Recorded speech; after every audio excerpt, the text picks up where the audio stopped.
Hello बच्चों, स्वागत करते हैं इनफाइनाइट क्लासेस में। आज हम करने जा रहे हैं एक्सरसाइज 1.2 का क्वेश्चन नंबर सेकंड। तो क्या है क्वेश्चन?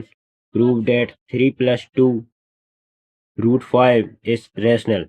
हमको मतलब इसको प्रूव करना है कि ये रेशनल है। तो इसको सॉल्व करने से पहले मैं आपको कुछ बता देता हूँ। चलिए देखते हैं। तो हमारे पास जैसे एक इंटीजर है और उसको इंटीजर को इंटीजर से ऐड करेंगे तो हम क्या मिलेगा? एक इंटीजर मिलेगा।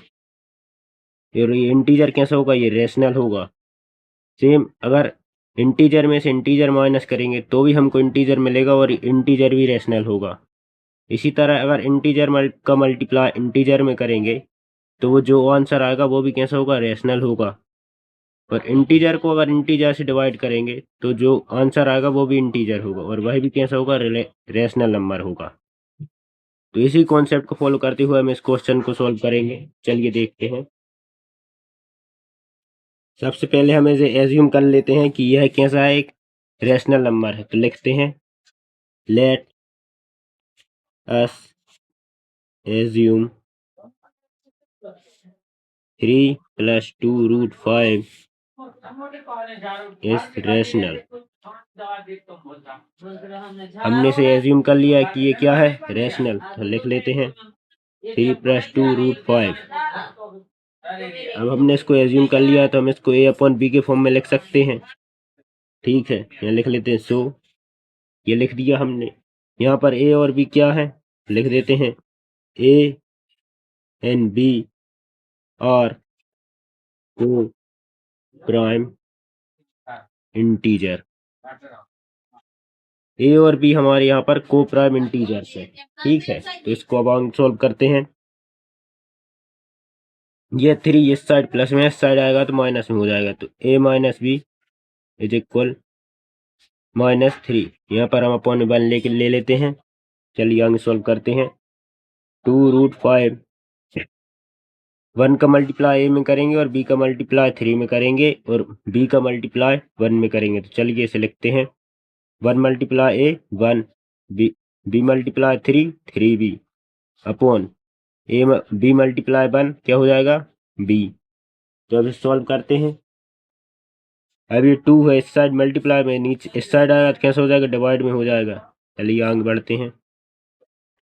3b upon 2b।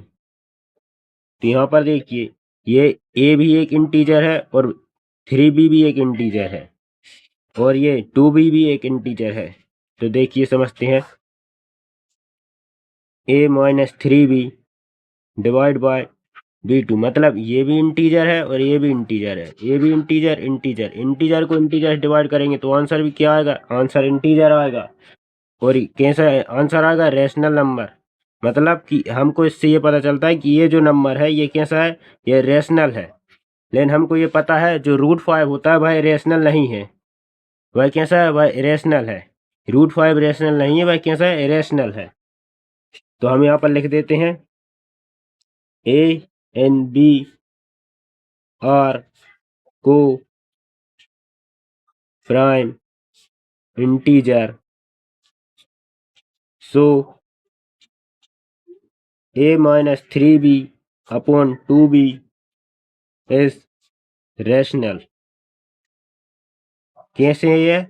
रेशनल है। बट लेकिन यह जो √5 है यह रेशनल नहीं है, यह इरेशनल है। तो हम लिख देते हैं वी नो √5 इज इरेशनल। मतलब कि एक नंबर इरेशनल है, यह क्या कभी रेशनल नंबर के इक्वल हो सकता है? रेशनल नंबर के इक्वल नहीं होगा। तो ये हमारी एजम्पशन कैसी हो गई? रॉन्ग हो गई।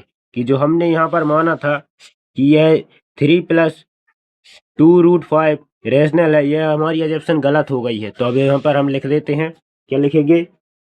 सो अवर एजम्पशन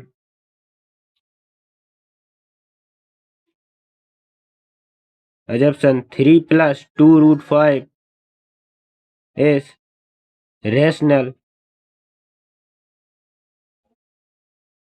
इज रॉन्ग। मतलब कि हमने जो अजम्पशन माना था कि यह जो रेशनल है वह रेशनल नहीं है, वह हमारी अजम्पशन कैसी हो गई, गलत। हम यहाँ पर लिख देते हैं हेंस